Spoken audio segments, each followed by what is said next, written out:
Hello, this video is an introduction to the Thrive approach, a new approach that we're going to be using in school to support the social and emotional development of our children. So the information that I'll be sharing today should help you understand what Thrive is, begin to understand the approach, recognize the benefits that it can have, and understand a little bit of the theory behind it. So a key question that we think about regularly at Red Lane is why is it so important to support the emotional and social development of our children? And this is why. An interrupted emotional development underpins many troubling behaviours. It leads to underachievement. It can lie at the heart of many mental health problems, whether that's as a child or as they grow and turn into adults. It gives rise to social issues, being part of the community, socialising with others, understanding how to appropriately socialise. And it can isolate a young person from life and learning.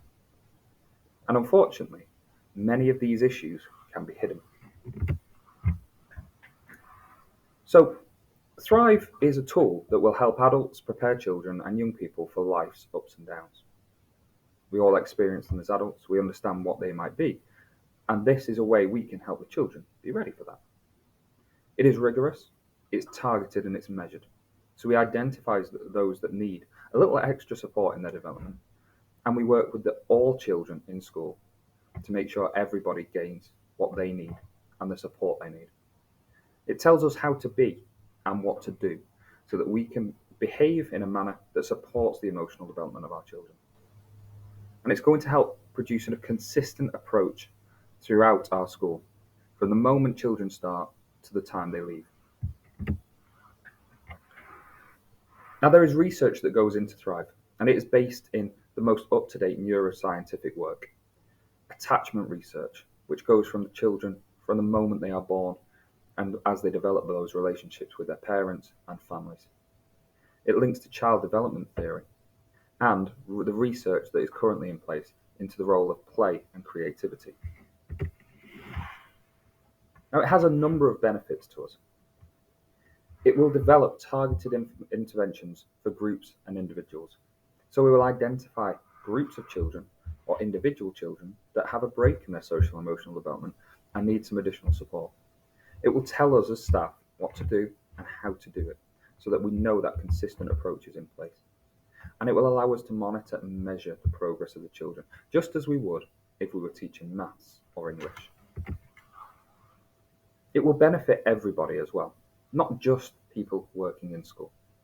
It will help the children to better regulate their behaviours and understand their emotions, key skills as they grow and part of life. It will reduce behavioural incidents and exclusions and improve attendance. If children are more engaged in their learning, they feel part of the school community, they will want to be here. It will improve achievement levels and improve engagement in learning. And one of the reasons I'm sharing this video with you, it will strengthen links with parents and carers through the use of Family Thrive. It will maintain that support and that consistent approach, not only in school, but at home. Now, Thrive uses a developmental model, and it goes from being at the time when a child is born to interdependence as they go on to high school. Each stage is broken down into an age category. So being is taken from 0 to 6 months. And that is the very earliest stages of the emotional and social development of a child. Doing from 6 to 18 months. Thinking 18 months to 3 years. And as you can see, it carries on into power and identity, skills and structure. And then, once the child has left us, interdependence at 11 to 18 years.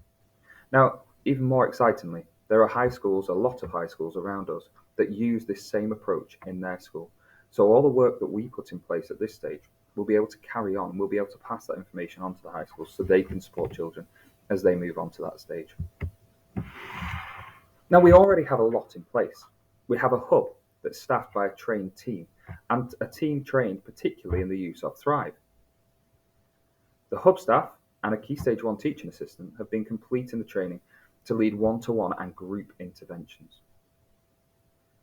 There is a new Key Stage 1 hub which we are very excited about, which will be run by Miss Crossley, and that is going to be called The Hive, and that is now in place and up and running. We also, in the wider school, have a staff team experienced in working with children who have emotional and social interruptions in their development. We should see some instant improvements. The work of the hub staff can be supported and mirrored in the classroom. It will upskill all staff in the support of children's social and emotional development.